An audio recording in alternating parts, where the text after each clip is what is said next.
समाज अपने आप में एक बहुत बड़ा शब्द है, लेकिन जितना बड़ा ये शब्द है उतनी ही बड़ी बड़ी कहानियां समाज और सामाजिक प्रथाओं से जुड़ी हुई है। इन्हीं कुछ सामाजिक प्रथाओं में एक प्रथा है बेटी को बोझ समझना। दहेज प्रथा की बड़ी बड़ी बेड़ियों में जकड़कर समाज आज इतना लाचार हो गया है कि जिन बेटियों को समाज लक्ष्मी का रूप समझता था, आज वही लक्ष्मी समाज को बोझ लगने लगी है। आज इन्हीं सामाजिक प्रथाओं से ओतप्रोत एक कहानी है। भतेरी अपने मजदूर माँ बाप की 2 लड़कियों के बाद तीसरी औलाद थी। 3 लड़कियों के पैदा होने से दुखी होकर उसके पिता ने उसका नाम भतेरी रख दिया था। भतेरी का अर्थ था बहुत, और भतेरी के माता पिता अब चौथी लड़की नहीं चाहते थे। खैर, भतेरी का नाम सार्थक हुआ। उसके बाद एक लड़के का जन्म हुआ, लेकिन भतेरी अभी भी एक बोझ ही थी। जब भतेरी 6 वर्ष की हुई तभी उसका बाप मर गया।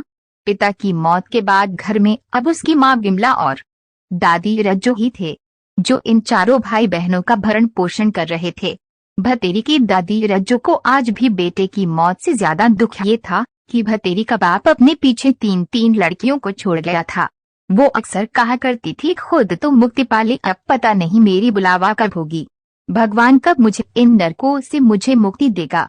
भतेरी ने लड़की होने के कारण अपनी पूरी जिंदगी अपने परिवार की घृणा और दुत्कार ही सही। पति की मौत के बाद भतेरी की माँ विमला भी भाव शून्य हो गई थी। उसे भी अब अपनी 3 बेटियां जिम्मेवारी नहीं बोझ ही दिखाई देती थी। जब भतेरी 12 वर्ष की हुई तो उसे ब्लड कैंसर हो गया। डॉक्टर ने बताया कि काफी रुपया भी लगेगा और परिवार में से ही किसी को अपना किडनी देना पड़ेगा। डॉक्टर ने साफ कहा था कि देने वाले की जान को कोई खतरा नहीं होगा। 12 साल की लड़की के ब्लड कैंसर होने की खबर जैसे ही गांव वालों को लगी तो भतेरी के लिए गांव वालों का दिल पसीज गया। घर की माली हालत देख भतेरी के इलाज का पूरा खर्चा गांव वालों ने उठाने का फैसला किया, लेकिन यहाँ समस्या पैसे की नहीं आ रही थी। ग्रामीण समाज आज भी भावनात्मक समाज है। कई व्यक्ति थे जो भतेरी के इलाज के लिए पैसा खर्च करने को तैयार थे, लेकिन इस बोझ के लिए परिवार में कोई भी अपने शरीर की किडनी देने को तैयार नहीं था। भतेरी की 65 वर्षीय दादी को भी आज अपनी जिंदगी के बचे हुए कुछ वर्ष भतेरी की जिंदगी से ज्यादा कीमती लगी। वो लड़की थी, इसलिए उसके परिवार के लिए उसकी जिंदगी बोझ थी। अपनी बीमारी से घुटती भतेरी आज मर चुकी थी। घर पर काफी लोग जमा थे। सब भतेरी की माँ और दादी को ढाढ़स बंधा रहे थे और उनकी गरीबी को कोसते रहे थे। आज मृत भतेरी का चेहरा शांत है। उसने अपनी जिंदगी में बस अपने परिवार की दुत्कार सही थी और बाद के कुछ समय बीमारी की पीड़ा, लेकिन आज वो शांत लग रही थी।